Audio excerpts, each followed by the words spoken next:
What's up, everybody? Welcome to Plant the Spear Podcast. Hope you are all doing well out there. I'm your host, Jesse, and thanks for tuning in. Haven't been on in a little while, kind of waiting for some news to build up. Decided to take a little bit of time off. I went to a Braves game, I think it was 2 weeks ago. I was excited to check that out. It was fun. I go to a lot of minor league games, but it's probably been 20 years since I've been to a major league game. And, Truist Park was really nice, and I love the Battery area around there. It was fun. Gotta say, though, their war chant was a little lacking. They need to work on that some. But it was pretty cool whenever, everybody in the stadium turns on their camera light on their phone or flashlight on their phone and does the war chant that way. That was pretty cool. It would be neat to see maybe them do that in Doak one time. And we went on a Friday night, and they do a little fireworks show after the game, and that might have been the most exciting part. I'm not gonna lie, that was a pretty impressive. Their fireworks show is on point in Atlanta, so that was cool. It was fun. Glad to be back on the mic with you guys, though. We have a lot to talk about now, so we have a full episode going on, and it's an exciting one because after so many years of just constant what felt like bad news, it seems like it's a constant flow of positivity now and good news around the program. It feels like a good time to be a Florida State fan. And after those couple of years, it really makes you appreciate the good times because you never know how long they're going to last. And, there for a minute, I thought the portal was kind of working against us there. I mean, obviously, it's been, like I said, it's been a while since we've recorded. So, we haven't talked since the draft or since a lot of, the outflow of players. That was bound to happen at Florida State. We had talked about a couple of them, but then you saw Micah Pittman jump in the portal, which was a surprise. I think everybody was a little disappointed maybe to see that. It felt weird. It was like, why? Where are you going to go? I mean, you've already transferred once. I know they said they were cracking down on second-time transfer rules and things like that, but he ends up at Utah, and now you're kind of scratching your head, like, do we need to, maybe now look at receiver or something like that? But you really didn't know the status of his injury. You weren't really sure how long he was going to be out anyway. And, I mean, let's just, we talked about before, just with his injury, not let alone him not being on the team anymore, but, we talked about if he were to miss September and not be there for LSU and Clemson, chances are you probably could have won almost every other game on the schedule with or without him. So, that was just gauging kind of the depth of the injury that you were going to feel with him being out. But, you did think you were going to get him back at some point, and now he does enter the portal. Guys, the football landscape's changing. NIL and social media and popularity and building a brand, it's going to change the game, and I think that has a lot to do with what's going on with Micah there. But I wish him the best of luck at Utah. He did, great for us when he was here. Not the most productive guy, but he was a good leader for the team, good influence in the locker room, and, he did a lot of dirty work blocking and such. So, and then looks like about half of the roster went to Colorado, which was, it's strange to me in a way. Now I get it. Because when you go back to the branding thing, you look at a place like Colorado, because of Deion being there now, they're getting all kinds of media attention. They're going to be in the spotlight. They're probably going to win, 2 to 4 games maybe. They're not going to be good. I mean, they'll probably be better, I think, than they were in the past, obviously, because you're just getting more talent and better coaching. But it's still not going to be good. And in a way, it feels weird to me, like, why, if you're a guy like, Derek McClendon and really any of them that have been at Florida State the past few years where you've been in a down period. Like, it can't be fun to be around a locker room in a 3-5 win team. That just can't be an enjoyable experience. But now you saw what 10 wins felt like last year. You knew what was on the cusp this year in Tallahassee. So it's kind of like, why wouldn't you want to see it through? Why wouldn't you want to be there for the cherry on top season of a lot of their careers? But when you look at a guy like a Marion Cooper who probably didn't want to play safety anyway, Colorado has about 10 players left after everybody hit the portal. So you're going to walk in and be an immediate starter at the position you actually want to play. You got like Derek McClendon, this is his last year. He needs snaps, he needs film. While I think he would have been a significant part of this defense, he's probably going to be your starter there. So I get it. You're getting that attention at a program that's going to get a lot of media attention. And so it does make sense, I guess. It just feels weird, like I said, to maybe want to continue to be on a team that sucks. You know what I mean? Like, why wouldn't you want to be around for something good? But I get it. There's only so much time, there's only so much opportunity to put film out there. But, And then so it felt like the portal was kind of like, okay, well now we're starting to feel the other side of it, because there were some talented players in there. Maybe not anyone who's going to change the outlook of your season or change the game for Florida State. A lot of guys who maybe were highly touted but never really found their way kind of exited the program. But it was the first time that we had really seen you lose decent talent in the portal, outside of maybe McLean or something like that. But then now it flips and it comes back to Florida State. And this staff continues to work their magic, landing Keon Coleman. And that's what we're going to talk about first, because it is the most exciting news.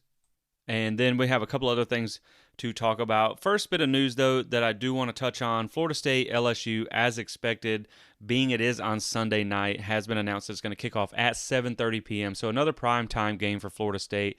Again, like we said, it's on Sunday. It's probably the only game, unless there's some small game before that, on that day. So you expected it to be prime time anyway, but that's cool just to see them playing under the lights in Orlando.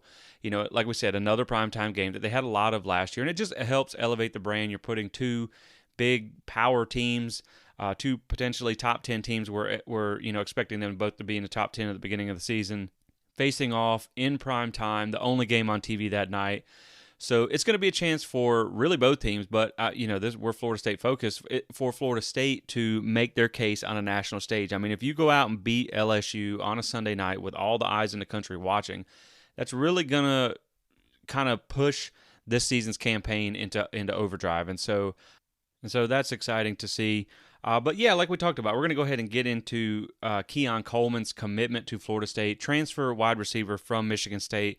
And I mean, this has just got, the timeline buzzing. This has got Florida State fan base definitely on high the last few days, because it is a huge commitment for Florida State. And we're going to definitely get into that. But again, man, this staff they just continue to work magic in the portal, acquiring top talent. And I don't think there is any doubt in my mind that this is, these other programs around the country, especially your rivals and fellow conference opponents, they just got to be watching this and be like, of course he picks Florida State. Another one. You get Jared Verse, you get Jermaine Johnson, you get Fentrell Cypress, you get Braden Fisk. Now you're getting Keon Coleman. Like, these guys got to just be sitting back and be like, what? I mean, come on. Like, can they really land everybody? And the answer is apparently yes. I mean, of course, sure, you missed out on Jalen Key earlier. He chose Alabama. Florida State is on the up and coming. It's still a national power brand. It's still finding its footing from a down period. So you're still going to have a little bit of trouble competing with the Alabamas and the Georgias of the world. But, you've also done some things in the high school ranks to beat out Georgia for the 5-star tight end. But it's just another talented grab from the portal by Mike Norvell and this staff. So let's talk about Coleman a little bit. Coming over from Michigan State, Michigan State, it was one of those teams, they started hot under Mel Tucker. They backed up the Brinks truck, gave him this big contract, and then they really kind of had a nosedive of a season last year. I believe they went 5-7, and they had a mass exodus, including their number one starting quarterback. So you saw a lot of questionable departures from that program, and I think a lot of that kind of led to what Coleman did. He was slated to be their number one wide receiver in 2023, kind of like our Johnny Wilson. So I do think it was kind of caught them out of nowhere. And, when he hit the market, this was someone that Florida State went after, and they knew that this guy could be a game changer for them. And you look at his physical tools already coming in: 6'4", 200 pounds. A physically developed receiver who is proven at the Power 5 level. So that's, we'll back it up a little bit. When we talk about the receiver room at Florida State, and I put this in the commitment article that I wrote on our website for Keon Coleman, I said that when you look at Florida State's receiving room, I feel like it was kind of in a weird place for me. It was like, on the one hand, you felt good about who you got. You got Johnny Wilson. You know what he is. And when you think back to it, last year was really kind of his breakout season, so he can still continue to get better. He was still a young receiver last year. We saw Kentron Portier emerge in the spring, so okay, there's our guy number 2. Yeah, and then you had Vandravius Jacobs, who you feel really excited about, but he's still a true freshman. You got Darian Williamson, who seems to be injured all the time, but if he's on the field, he's good. You got Ja'Kai Douglas, who can play the slot. Winston Wright's coming back, so you're like, okay, we got some guys. And so maybe you don't need a receiver in the portal if scholarships are limited. But if you have one and you can find a game-changing receiver, then I think you go after him. Because to be perfectly honest, I don't think you needed to take just another depth piece like they did with safety, and we'll talk about that later. But I don't think you needed that type of player. But I definitely think if you could have went out and found a weapon like Keon Coleman to help Johnny Wilson, because let's be honest, you're going to have to double team Johnny Wilson, and it's still probably not going to work. And we saw that multiple times last year. Like if you don't get two guys to cover him, you're not going to stop him. So, you knew the focus with one real proven guy, one looks to be coming along guy, and really no proven second threat. Everybody's going to shade to Johnny Wilson. They're going to try and stop him first. And so you could see where they would greatly benefit from taking a guy like Coleman. And that's exactly what they did, which is why this is so exciting. So just some of his background: former 4-star recruit from Louisiana. He has had 2 seasons at Michigan State so far.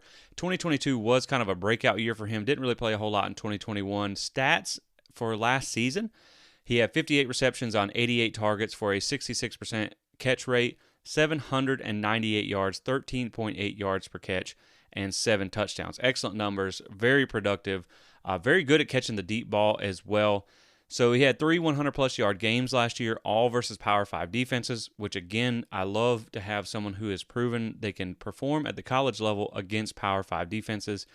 155 yards and a touchdown in a rivalry game against Michigan. It was the only score for Michigan State in that game, and Michigan was a top 20 pass defense. So not only are you producing against Power 5 defenses, you're also putting on a monster game in a rivalry setting, somewhere that you need your players, your big name players, to step up. So that's exciting to see as well. PFF grade, very impressive at 76.1. He had 244 yards after catch. Only 3 drops is what PFF had listed. 62.5% overall contested catch rate. And when you filter out some of the shorter ones, when you look at balls of 10-plus yards, that number jumps up to 85%. So that is really exciting to see. When you got a guy who's 6'4", 200 pounds, has a basketball background, can kind of body you out of the way, has that good jumping ability, this is going to be a guy that you're going to be able to throw it up to. And I know a lot of the highlights on Twitter that got posted around was, them just kind of chunking it down the field and him being able to go up and get it. And that's exciting because now you have 2 guys that can do that. He did lead the team last year in yards and touchdowns at Michigan State. Like I said, he was slated to be their number 1 guy in 2023. So Michigan State's probably hurting right now to lose your number 1 quarterback and receiver to the portal. And like we said, this is a guy who came from Michigan State who was not a great team in 2022, and they were not a great offense. He didn't have great quarterback play, certainly not what we expect he's going to get here in Tallahassee from Jordan Travis. So that could also continue to elevate his game. Michigan State was 58th in passing offense last year. Florida State was 28th. So he should get a little bump there just by having a little better quarterback play as well. So to me, this is just an overall really exciting, very nice addition for Florida State. Obviously, he's going to be a day 1 impact player, and he's another big body receiver, should I say. When you go and you look at the roster, and I'm counting guys who are projected to contribute. Obviously, there's other guys on the roster that you probably will never see, but when you're looking at projected contributors, Florida State now has 9 pass catchers that are standing over 6'3", and that is impressive. I mean, you just have a lot of size at the position, and then you also have a lot of variance in size. You still have a guy like Ja'Kai Douglas, who's a smaller burner type guy. Winston Wright, I believe he's around 5'10" or 6 foot coming in the slot. So again, you have that range of size, you have that range, but you also have those really big receivers who are going to be hard to stop. And a lot of the things we talked about when we saw Micah Pittman transfer was like, do they need a receiver? And again, like we said, you felt like they would want to take one because you didn't know if you were going to have Micah Pittman or not. But then, when you look at what you feel like you lost, and I just want to put this little nugget out there, when you look like you feel like what you lost from Micah Pittman was his blocking ability. So I know PFF isn't perfect. I understand their grades are kind of take it with a little grain of salt. But when you look at the run blocking grade for each receiver, last year, Keon Coleman had a run blocking grade of 71.9 with 266 run blocking attempts, according to PFF. Micah Pittman in 2022 had a run blocking grade of 53.8 with 183 run blocking attempts. So it looks like, obviously at 6'4", 200 pounds, he's going to be able to push DBs around smaller corners. And so you're getting the blocking ability too. Now, there's still some things they need to sort out in the slot, but to me, having this 1-2 punch of Johnny Wilson and Keon Coleman is going to be huge on the outside. It gives you a lot of opportunity. It gives you another red zone target. I mean, we're already talking about Kyle Morlock at 6'6". You got Johnny Wilson at 6'7". Now you have Keon Coleman at 6'4". You just have so many big red zone targets this year, which is something that we know they struggled with a little bit in 2022, where you knew in the red zone they could throw it up to Johnny Wilson, but a lot of times you saw them do double coverage. So like we saw, I believe it was the NC State game where they threw that last fade to Micah Pittman, who, no offense to Micah Pittman, he's 5'10". Why are you throwing that to one of your shortest receivers on the team? So now if they were to try and double up Johnny Wilson, you can go to a guy who's 6'4", and he's got a 85% contested catch rate of balls 10 plus down the field. So I mean, who are you going to double? You're going to have to essentially, really this offense is going to be insane. I mean, you're going to have to pick your poison because they have so many weapons that are going to be really hard to stop. And Jordan Travis has to be just grinning from ear to ear, thinking about what 2023 is going to be and all the weapons he has at his disposal. So like I said, you get a legit second threat at wide receiver, which makes them really hard to cover because you can't single out just one guy. And I think the reason what's important, what I'm going to make a point on next is, you have Johnny Wilson at Florida State, who was your clear standout number one guy. And you realize that when you have a dominant receiver on a team, a lot of times you tend to really feed them. And then you're like, okay, he put up almost 900 yards. But, was he the main targeted guy? Of course he's going to put up a lot of yards. But the thing about this is when you look at Keon Coleman, when he was at Michigan State, we already mentioned he's not in a great offense with great quarterback play, but he wasn't their only silver bullet that got fed the ball continuously. When you look at a guy who put up 800 yards, they also had a second receiver with over 600 yards, and he only had 4 less targets. So it wasn't like he just got fed the ball every single pass of every game, And to me, when you look at the kind of distribution of wealth there at Michigan State, while I know they weren't necessarily a good team, you also had that second receiver with over 500 yards, which was they had 2 total. Now, when you look at Florida State, they haven't had 2 receivers go over 500 yards in the same season since 2018, when Tamorion Terry and Nooney Murray did it. Now, does it matter? Maybe not, but in the grand scheme of things, for one of the other episodes that I'm working on for the podcast is what does it take to kind of win that national championship? Every playoff team in 2022 had at least 2 receivers go for over 500 yards. Now, Florida State was close in 2022. I believe they had one. Johnny Wilson was almost at 900, and Pokey Wilson was like 488. So it was pretty close. But obviously, like I said, it's better to have those multiple threats so you can't cover one guy. You can't just focus on the one guy. You have to keep your eyes peeled. And that's not even considering some of the other playmakers you have out here. You already have Jaheim Bell, who a lot of people think is one of the best tight ends in the country, one of the most versatile tight ends. So now you add him to the mix. Like we mentioned, I'm still excited about Portier.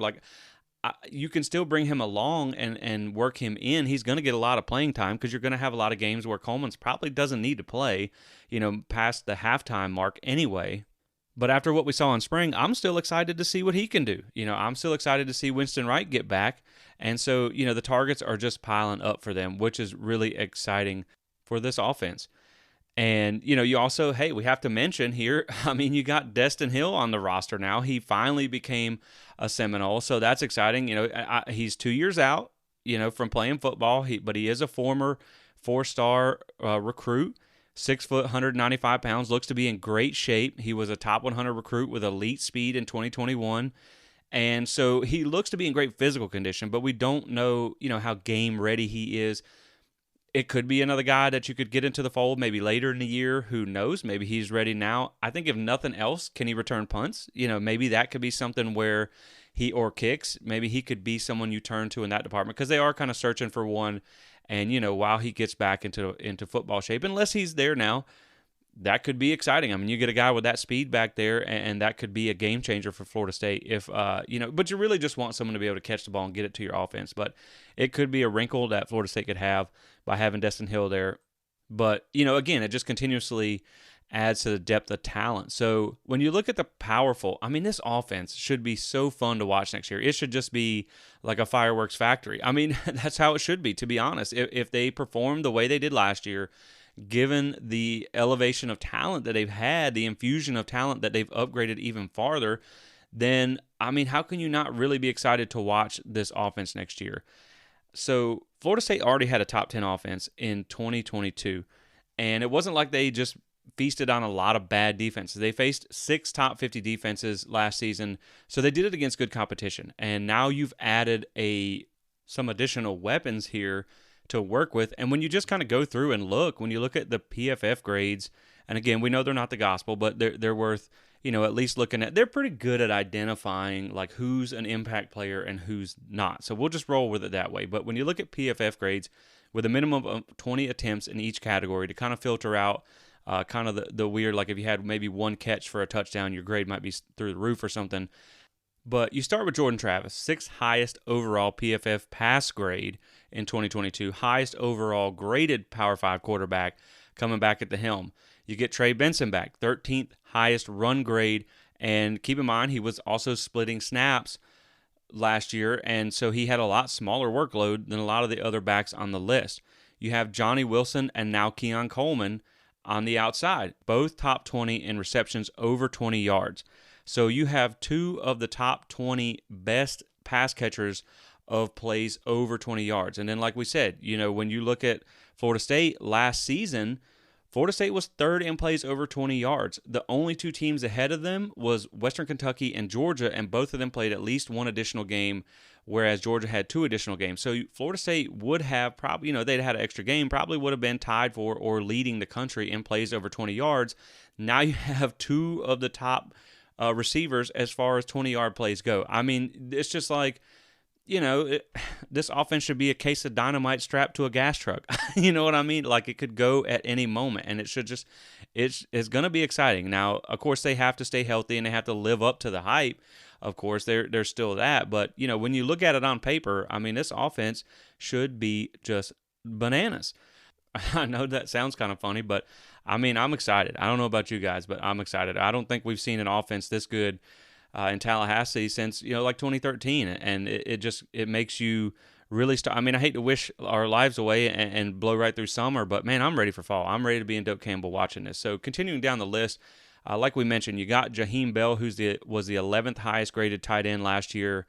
And then you add Kyle Morlock, who we know has to transition from D2, but he's still 6'6" and had productive numbers there. Don't forget about Biscuit, who's another big tight end for you.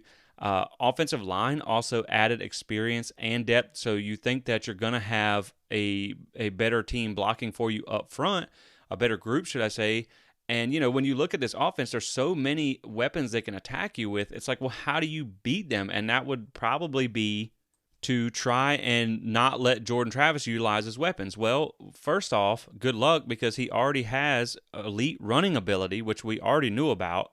And you have an offensive line that was greatly improved last year, kind of reloaded with more talent this year. And, so it's an exciting combination. It all snowballs into what should be one of the best, if not the best offenses in the country next year.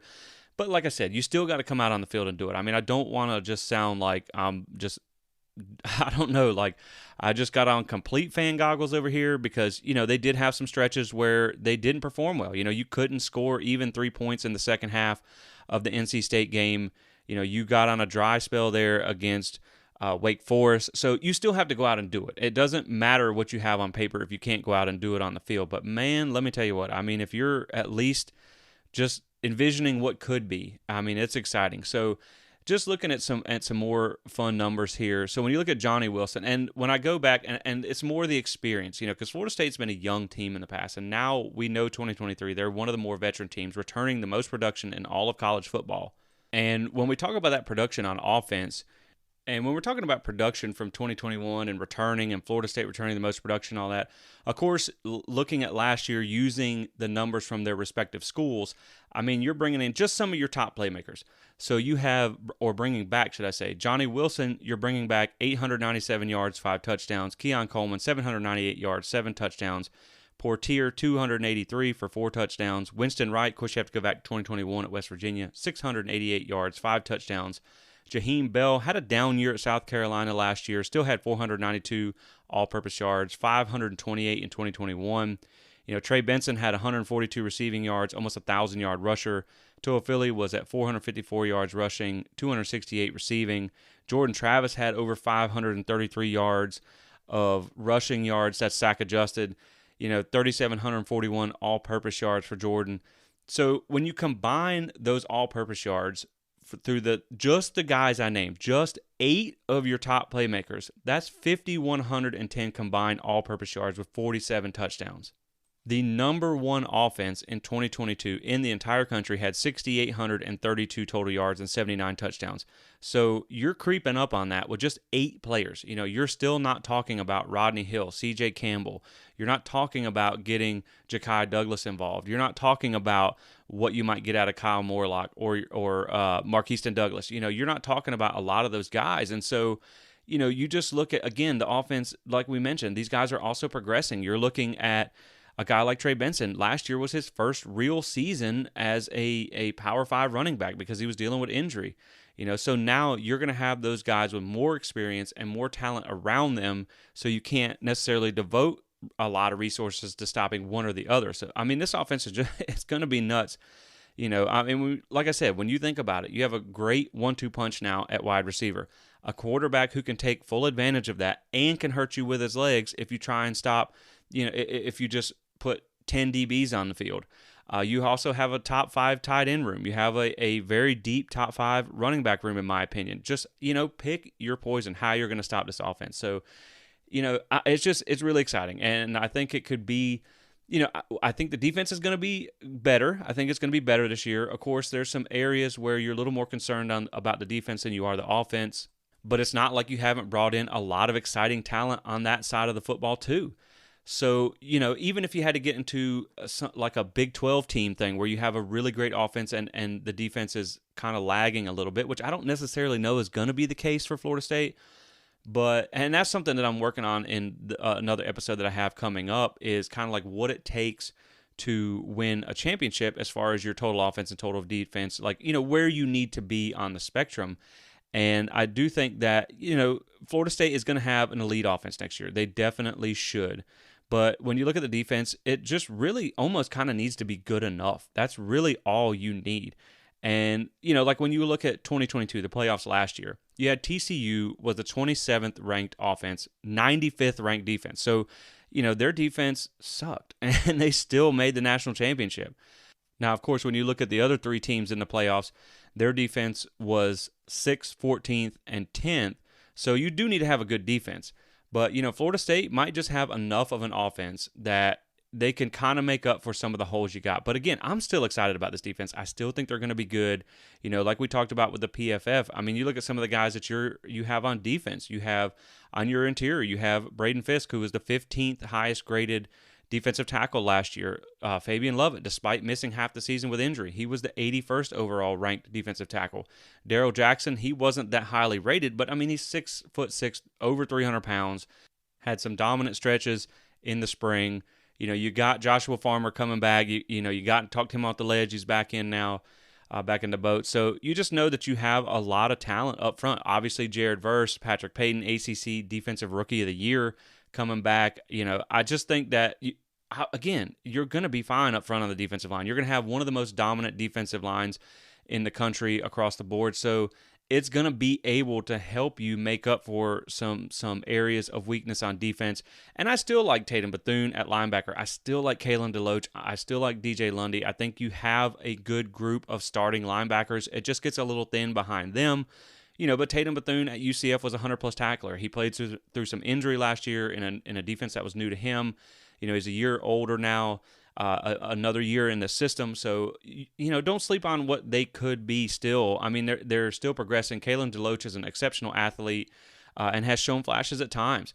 You bring in Fentrell Cypress, the 11th highest graded cornerback from last season. You have Greedy Vance still. You have Renardo Green. You have Jerrion Jones. You have Azareye'h Thomas that you feel good about. You're just a little bit worried about what you have at safety, but, and we're going to talk about the player that they took here in just a second, but I still like Shaheem Brown. I think he'll be formidable there. I went and looked it up. He has 480 snaps of experience now with a PFF grade of 72.7. So it's not like you're starting a true freshman back there. Akeem Dent has 1,884 snaps and a pretty decent PFF grade at 68.7 in 2021 and 66.3 in 2022. And, if you had to, you could probably move one of your corners to safety in a pinch. I mean, you only have like 10 of them that you feel really good about. I mean, you have a lot of corners that you feel pretty good about. So while I get it, depth is a concern, I'm not overly concerned about your starting two. I do like that you have a lot of talent at quarterback that you feel fine about there. So, they did take another player, and we'll go ahead and mention him now. Of course, we already talked about they missed out on Jalen Key, who committed to Alabama. And personally, I think that they will probably go after, if there's a good option, of course, in the portal, if there's like a grad transfer or something like that, with more experience, I think you could still see them go after that type of safety. It would be nice. It would be a nice insurance policy. But again, guys, it's hard to stockpile talent in the era of the transfer portal and NIL. A lot of people don't want to come in and sit when they don't have to. They don't want to come in and be a rotational player. When, you look at, Florida State's situation. You have guys who left Florida State to go to places like Colorado because they're going to start, and they might even get an NIL deal on the side. So it is going to get a little bit harder to stockpile talent in the future, when other teams if they can offer you an NIL deal, if they can offer you immediate playing time. But I definitely feel I like Shaheem Brown. I'm a fan of his. I think he's going to be fine. I think Akeem Dent is what you need. He's good enough to fill the role that he's going to play. Of course, hypothetically, if you could have brought back Jamie Robinson, you would have felt just amazing about this team in 2023. Not, more than you already do.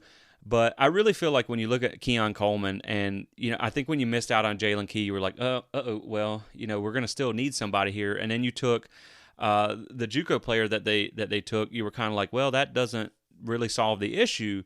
But then you get Keon Coleman, and at the same time, it's like I think Keon Coleman is going to make more plays for your offense than Jalen Key would have stopped for your defense. And so I think it's if you had to pick one or the other, I would take Keon Coleman 10 out of 10 times. But just looking at the JUCO safety that they took, Ashlyn Barker from Iowa Western Community College, who was the 2022 JUCO national champions. So at least he was at a good school on a good team. Now, he did redshirt in 2022, so it's not like he has a whole lot of experience. He is an unranked prospect coming out of high school in large part due to his junior season getting canceled due to COVID, also missing time for injury as well. He did get some offers from Group of 5 schools as well as Oregon State being his other Power 5 offer.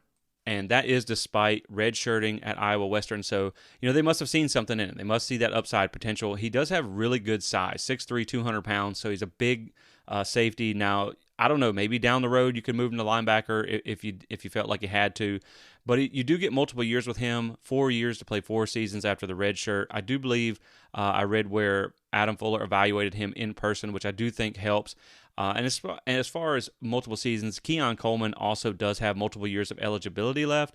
But when you watched his commitment announcement, he did say for the next 8 to 9 months. So I'm assuming he's getting ready to have like a one and done type of year at FSU and try and take it on to the NFL, which is fine by me. Of course, you'd love to have him in 2024, but if he has an NFL type season, or like a draft worthy season at Florida State in 2023, then you probably did something on the field that's worth just enjoying the 1 year you had him and wishing him the best in the NFL, which again, it would be nice to see Florida State put another receiver in the draft, in the league, which obviously, Johnny Wilson's going to as well at some point when he decides to go. So that all helps too. I mean, it helps in recruiting and everything to be able to show that you're putting talent in the NFL. But, when you look again back at Barker here, he does give FSU additional depth at a position that really needed it. And he's a multiple player with good size and athleticism just not a whole lot of experience. And so, like I said, I think they do need to look for, possibly look for additional help. But at least you did build a little bit of depth here. You also have the two freshmen behind them. So I think you'll be fine. I don't know exactly how many roster spots they have left that they can even take. I'll have to go through and do a count on them. But, when you look at who I think that they should possibly, like if there's any portal needs remaining, I would say that, of course, experienced safety is probably number one. And then linebacker depth piece would be okay. Even a day one starter, I think, would be excellent. If you could find someone in there who could come in and start for you day one, I don't think you worry about hurting anybody's feelings because I think you have room for it. And then, maybe another defensive end that would be a quality depth piece. But, like we said, anytime with Coleman here, anytime you can stockpile talent with the goals that Florida State has in 2023 to win the conference, to go toe-to-toe against LSU and Clemson, to possibly make a playoff run, you want to stockpile as much talent as you can. And that's what they did with Keon Coleman. They went out and got a top-level talent. You don't need to just stack depth pieces in there. So to me, that's some places you do need depth. Some places I feel like you're fine on this roster. But some places, if there's a game changer available and you feel good about getting them, you just have to go after them. I mean, sometimes you have to risk rocking the boat to be able to get that talent. And, competition breeds excellence. So I think this is only going to help further things along. And to be fair, unless you're a grad transfer, the portal's already closed. So you're ours now. I mean, you hate to be like that, but it's the truth. So at least you got everybody kind of locked in the boat now, unless you're a grad transfer. So again, guys, it's a lot of reason to be excited about this offense in 2023 and what Florida State can do. And, just doing a quick count, I went back and I was looking at some things. I remember seeing an interesting stat last year. And when you look at, and again, like we talk about with PFF grades, Pro Football Focus, they're not the gospel, but they are good at identifying who's kind of impact players and who's not. And when you look at their grades, 60 is usually what you get for walking on the field and breathing. 70 plus is your quality starter status at the Power 5 level. Now, the reason I even bring this up, and because at first last year I was like, okay, well, that's a neat stat, but I don't know how relevant it is. So the teams with the most 70 plus graded PFF returning players last year, number one in the country was Georgia with 20 coming into 2022. Now, obviously, as obscure as that stat may seem, it did end up translating into success on the field with them winning the national championship. Now, when you look at Florida State, so far right now, including the transfers, they are returning a total of 26 players that graded above 70 on PFF. So, like I said, take with that, do with that what you will, but that is an exciting stat to see when you see how it did translate last year for Georgia and looking at Florida State having 26 compared to 20 that Georgia had last year. So, it's just all about that returning the returning production, the returning level of talent. And that's something that Mike Norvell and the staff have done since they've got here. They have continuously churned the roster out and got the level of talent a lot higher. You have some dudes on this roster now, and you didn't have those before. So, you should be able to compete on a high level this year. So, again, I'm really excited about what we're going to see from this offense. And I still think the defense, they're going to be fine. I think overall, kicker still might be your biggest concern, but it's going to be exciting in 2023. It should be a fireworks show for this offense, and it's going to be fun to watch. So one of the last things I want to talk about before we get out of here is currently, the ACC annual meetings are going on right now in Florida. And, we've heard a lot of things come out of there talking about the 7 teams or 8 teams now I think they have that could be banding together to disband the conference as a whole, which hypothetically I think people are thinking will get them out of the grant of rights. It may be a possibility. I'm not sure. I think a lot of it's just going to be talk for right now because, that a place like Florida State and a place like Clemson are going to find somewhere to land. But for some of the teams, when you start getting deeper down the ACC list, it would be a calculated risk for some of those teams without an assured landing spot. You could see somewhere like the Big 12 would probably expand if they had the chance at taking some quality brands because of the hit they just took losing Texas and Oklahoma. If you could get, say, Louisville feels like they would be a good fit for the Big 12, They already have West Virginia, so maybe if they could grab a team like Pitt. I know Pitt kind of feels more like a Big Ten team, but then you get the Pitt-West Virginia rivalry back in your conference. You would also have Louisville, West Virginia, and Pitt kind of on that side of the country to expand your reach.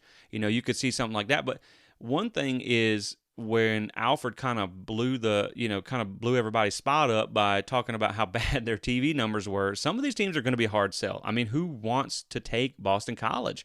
Who wants to take I know Virginia Tech is they're a well-known brand, but they haven't done anything in a long time. They don't have any success to hang their hat on. Their viewership is not all that great. And when you look at the top teams as far as viewership goes, even success, it was Florida State and Clemson head and shoulders above everybody else, and the top ranks are dominated by the SEC and the Big Ten teams. So you just kind of got to wonder what some of these 7 or 8 teams that are joining in on this, like, where are you going to go? Who is going to want to take a Wake Forest, who has a very small TV market, has a very small draw as far as fan attendance? To me, those teams are probably plenty happy staying in the ACC. So I would say that a lot of this, I wouldn't hold my breath like next week we're going to announce that we're out of the ACC, although it would be nice. I think this is going to be years down the road, but either way, I think that the message is clear that the current model in the ACC is not sustainable. The revenue gap is not sustainable for the teams that are trying to compete on a national level, especially when you get to a 12-team playoff next year, and you're going to be competing more often in the playoffs against teams from the SEC and the Big Ten that have that revenue gap. I just think this is kind of one of them things where it may not happen in the next year or two, but I just don't see things going all the way to 2036 to the end of that grant of rights. I just don't see that happening to me. Now, they are talking about some possible unequal revenue splits, which, again, presents a whole kind of new set of problems. I mean, they're looking at maybe more of a performance-based model, which is great for teams like, say, Wake Forest, who does a lot with a little, and it really is impressive what they're able to do, speaking of teams like that. But then when you also talk about, you're bringing in more viewers, which is what pays the bills, which is what gets you the TV contract, that a team like Florida State should get a lot more. And they don't. But when you start, it's only one pot of money, and when you have to start taking from one program to give to another, you're going to have some bad blood there. And I mean, you could say, well, who cares? But the whole problem is you need the ACC as a whole to elevate themselves. You need these programs to start focusing more on football. So when, maybe you do add a team or two, maybe you do try and go back to ESPN and renegotiate some contracts, you need instead to be like, we have 2 good brands and the rest are kind of, and now you're taking money from them too. You can't rob Peter to pay Paul, as they say. So I think it's one of them where a rising tide lifts all ships, and you're going to have to figure something out. This is not sustainable. You're going to have to figure something out. And I just don't know that an unequal revenue split, like, it may help, but in the short term, I just don't think it's going to be your long-term solution. Yeah, obviously, we all feel like the ACC is kind of a dying ship at this point, or a sinking ship, should I say. But we'll see how things play out. Like I said, I wouldn't look at anything going on, happen. We know 2023 who they're going to play, and we'll just have to wait and see in the future. But I do think it does bring up a kind of a fun topic where a lot of people like to ask, could Florida State compete outside the ACC? Because a lot of people feel like, oh, well, that's the easiest path to the playoffs and things like that. And I would say that, first off, okay, you could argue that, certainly, and I get that argument. But you also have to look at if you played in the SEC, then like we talked about with LSU versus Clemson, this was the past episode that we did, which would be a bigger win for Florida State. I said that I felt like if beating LSU is going to get you more cachet with the voters and the pollsters and things like that, the national media, then a win over Clemson would be, because people see them as the SEC, reigning SEC West champion, on the come up. Clemson may be falling off, we're really not sure. So to me, if you're, especially when you look at going forward, because it's not going to happen this year at a 12-team playoff, you could probably be in the SEC and go 10-2 and still make the playoffs easily. Whereas the ACC, the water may start to get a little murky there because of the strength of the overall conference. So, there is that too. You could have some room for error if you're playing Alabama, LSU, Georgia, things like that. But and versus Syracuse, Wake Forest, and say Duke or something like that. I get that argument too. But in the same breath, I do think that Florida State would be fine to be able to compete outside of the ACC. When you just looking back at some of the years, and of course this accounts for when Florida State is its normal self, when they are good, because obviously the last few years, I don't know that we could have competed in the AAC. So just looking at some of the last few years when Florida State had a 10-win season, which is, I guess you could say a measuring stick of being at least successful. So 2010, you beat the SEC East champion South Carolina in a bowl game. 2013, you beat the SEC champion Auburn in the national championship game. 2015, you beat the SEC East champ Florida. 2016, you went 2-0 versus the SEC. You beat Florida and Ole Miss. Beat a 10-win Michigan in a New Year's Six game from the Big Ten. And 2022, you beat the reigning SEC West champion in LSU, kind of in their home turf. So I don't really think they're, you may not go undefeated as often. We've had a couple of undefeated seasons now. Maybe that doesn't happen as often, but I do think that you would have no problem competing in a conference like the SEC or the Big Ten, especially the Big Ten. And when you look at, for instance, in the SEC, when you look at Missouri, they came in and won the SEC East in 2013 and 2014. This was a team that had not won a conference title since 1969 in the Big Eight. Now, they did win 3 division titles in 2007, 8, and 2010 in the Big 12. So, but, they came in and they competed. And I think Florida State is by far, obviously, a better program than Missouri. You look at the Big 10 last year. Purdue made the 2022 Big 10 title game after losing to Syracuse, a team that FSU absolutely dominated at home, and then got beat 63-7 by LSU. Now, granted, they were missing their starting quarterback, but you get the point. If a team like Purdue can make the conference championship, if a team like Missouri can win the SEC East multiple years in a short amount of time of being in the conference, I don't see where you would be worried about Florida State competing in those different conferences. Now, I would also be excited, if I had to choose which one it would be, naturally, I'm going to take the SEC because the regionality of it, the matchups that you get, the history that you get, with some of the schools. To me, taking a Saturday night trip to Baton Rouge to take on LSU would be amazing. Going to Auburn, going to Ole Miss, going to the Grove, going to Neyland Stadium. I think that would be a really awesome atmospheres for Florida State, who feels like they're an SEC brand. They have sellout crowds. They have big TV numbers. This fan base travels, which is something outside of Clemson the ACC just doesn't do. NC State gets some good home crowds, but no one travels other than Florida State and Clemson in this conference. Miami shows up once a year for that game, but other than that, that's really it. And I think it would be a lot more fun environment to be in the SEC. And it's cold up north, so I really don't want to have to drive up there for a December game. I would hate to have to do that, but it would still be cool to go to the big house, and it would still be cool to go to a game at Ohio State or something like that. But I think year in and year out, I think the SEC is where it's at. So, again, I don't think the ACC is going to dissolve anytime in the next year or two. But like I said, I just do think that overall this looks like the ACC's current model is going to be unsustainable, and something will probably happen sooner than 2036. I think that's the whole takeaway from it. But yeah, and we'll just have to wait and see until then. But for now, we know who Florida State's playing. We know LSU is in just over 100 days to kick off, and so that is exciting. I'm ready for this game. I think Florida State's going to get a chance to, really stick their name out there the very first week of the season, and I do think the Keon Coleman commitment is just it changes your outlook on the season in a way. I don't know how many games I would give Florida State extra because of him being on this team. But I will tell you this, there's a lot of games coming in where I now feel a lot better about what you have going into that game and the possibility of winning. I feel a lot better about going on the road against Clemson this year, which was a team that struggled to stop the pass last year. Their secondary was kind of rough. And so now you have another weapon to attack them with. I feel better about going against LSU, who has a lot of talented DBs, especially the ones that got in the portal. But, that's going to be their first game in the new defense. So, it just makes you feel a lot more confident going into the season to have Coleman on the roster. And I guess last thing before we get out of here, guys, is obviously softball continuing doing what they do, their run of success. Won the ACC championship. I know that was like a week ago. We haven't had a chance to talk about it since.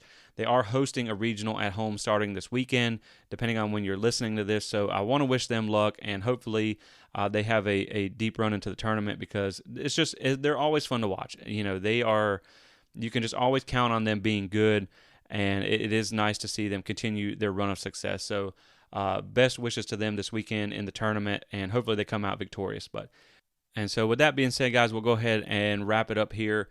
Just more positive news and lots of reason to be excited about this season. I cannot wait, like I said, to be back in Doak Campbell Stadium and watching this team. It really feels like it's going to shape up to be a very special 2023 season for FSU, and I can't wait for it. Still working on the preseason magazine. I have pretty much most of the layout done. We are over 30 pages so far, so I got a lot of work left to do. So I'll be busy on that.